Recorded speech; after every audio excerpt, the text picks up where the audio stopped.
Class 7 students, this is chapter 5, Scratching the Tiger's Back. Scratching the Tiger's Back is a poem written by K.K. N. Daruwala. Now, before we move on to the poem, let's learn a couple of things about the poet. K.K. N. Daruwala is an Indian poet and short story writer. He was born in the year 1937 at Lahore, which is now in Pakistan, and he is also a former IPS officer. His work as a police officer offered him various opportunities to work in different parts of the country and to face the harsh realities of life, from which he drew the substance of his poetry and our poem today as well. He has written 12 books, and his first novel, Pepper and Christ, was published in 2009. K.K. N. Daruwala won the Sahitya Academy Award in 1984, which was for his collection of poems, The Keeper of the Dead, and the Commonwealth Poetry Prize for Asia for his collection of poems, Landscape, which was in the year 1987. He was also awarded the Padma Shri in 2014. Daruwala's poetry has an immense influence on the Indian scenario. His poem ranges from the greatest expression of Indian thought to the clever dwelling on mundane experience coupled with reality. He has great concern about nature, wild animals, and wildlife. Besides naturalism, humanism is also found in his poetry. His poems are the reflection of abounding concern for humanism. His humanist attitude surpasses his other poetic qualities. Daruwala has been one of the most daring innovators of Indian poetry in English. His poetry is of high quality, dandy, sterling, and first class. He has never compromised with the public or with language. He has followed his belief that poetry should aim at a representation of the complexities of modern civilization in language, and such representation necessarily leads to difficult poetry. Now, that was about the poet. Coming to the poem, Scratching the Tiger's Back is a poem in which the poet compares the feelings of a tiger with that of a human being. Mihem anahitale tiger chuna ipi agel dem. Ipi abolam, ipi agelam tiho tosim hizi a poem hi Mr. Daruwala hin anasim him. Now, the poem portrays the good and kind side of the tiger and not necessarily the dangerous, ferocious side of it. Tiger jo phatin le kichat ahilowahi le mi manding mi petdinga igelo hin ai wang hi chi poem hi poet hin tiger chu kichat the azong le phatina wang mi attack zing zing ahi lowa le phatina angry zing zing ahi poetin a he chi poem ase ma hin. Now, to the poem, I will read. I hope you all open your books and we'll go through this together. Scratching the Tiger's Back, Lesson 5, page 31.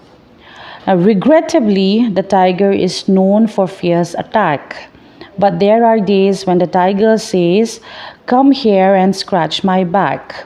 His moods vary with meals. At times, the tiger is not charged with electricity. His blood isn't that hot. He feels so lazy that he lazes, stays put, doesn't go places. His stripes don't blaze, his skin doesn't glow. He feels so lazy that time and the afternoon and the winter sun turn slow. Now, the first two lines, regrettably, the tiger is known for fierce attack. What the poet means here is that it is very unfortunate. The word regrettably means unfortunately. Now, it is very unfortunate that the tiger, the wild animal, the tiger, is known only for it being ferocious, for it being a dangerous animal. It is only known for it attacking other animals or to human beings to a certain extent. So we all fear the tiger, and the poet is sad about it.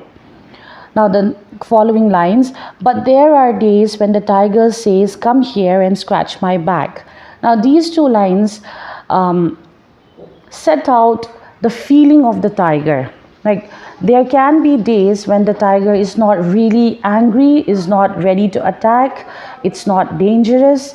The tiger would just come and tell you, please come and scratch my back, come and pet me, show me some love, I'm not going to attack you.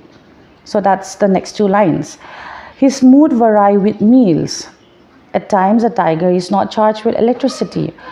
So the tiger is not always willing to attack. It depends on his meals. If he is fed well, if he has had a good meal, then he will not attack. The tiger would only like to rest and is not charged with electricity. It is not full of energy. It does not even have the energy to come and bounce at you, to be that ferocious or to even attack you. So everything depends on his meal, his mood. It depends. It changes from the type of meal he had. If he has had many, then he's not going to attack. Moving on, his blood isn't that hot. He feels so lazy that he lazes, stays put, doesn't go places. Now, the tiger, when he is fed well, will not attack you. It is not angry. His blood isn't that hot. Now, he feels very lazy when he's well fed. He does not even want to move around. He doesn't want to roam around. He doesn't want to hunt. He simply lays around and just stays put. He does not want to go anywhere. Moving on, he feels so lazy that time and the afternoon and the winter sun turns slow. So the poet says that when the tiger is well fed, does not want to attack and therefore lazes around.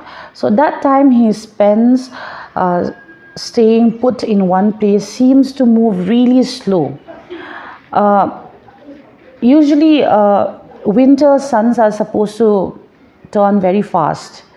But when the tiger did not have much to do, when he was simply laying around, not doing much, it felt like time was not moving at all. It felt like time was still.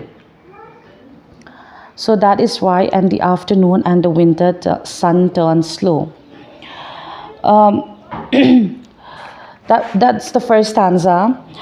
I will repeat. The tiger is a fearful animal and makes us frightened by its appearance. It is very unfortunate that the tiger is known for so. However, there are times when the tiger relaxes and does not want to harm the other animals. It wants us to scratch his back and show him some love. His mood depends on his meals. When the tiger is well fed, it does not want to attack. It does not always want to it's not always charged with electricity. The tiger simply rests and does not like to move around. His stripes don't look scary and his skin looks dull. Now, moving on to the second stanza. That autumn evening, even for a moment brief, light through the leaves is itself black and gold, black shadow and gold leaf. That evening, as the sun sinks, you will not think of him with fear. And even if you do, the tiger will be on the far bank and not here. Now, during autumn evenings, for a short period of time, for a moment's brief is for a short period of time. During autumn, during the fall seasons, for a short period of time, the rays of the setting sun fall on the leaves and reflect the golden color of the sunlight. Now, this makes a tiger look brighter, golden in color, and also cast a black shadow. Now, during this time, the tiger does not look frightening at all. We won't fear the tiger, and even if we do fear the tiger, we need not worry because the tiger will be on the opposite side of the river and not close to us. That autumn evening, when for a moment brief, that fall evening, that autumn evening, for a short period of time, when light through the leaves, when the sun when the rays of the sun fall on the leaves, is itself black and gold, black shadow and gold leaf. It casts a shadow of gold and black on the golden leaves. That evening, as the sun sings, you will not think of him with fear. So that evening, the tiger does not look scary. You will not fear the tiger. And even if you do, the tiger will be on the far bank and not here. So the tiger will be on the other side of the river and not close to you. So you need not fear the tiger. That will be your first and a part of the second stanza. The remaining of it, I'll do it on the next audio video.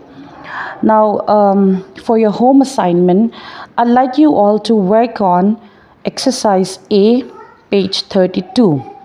Exercise A, page 32, questions 1, 2, 3, and 4. Questions 1, 2, 3, and 4. Exercise A. That will be your home assignment. Thank you.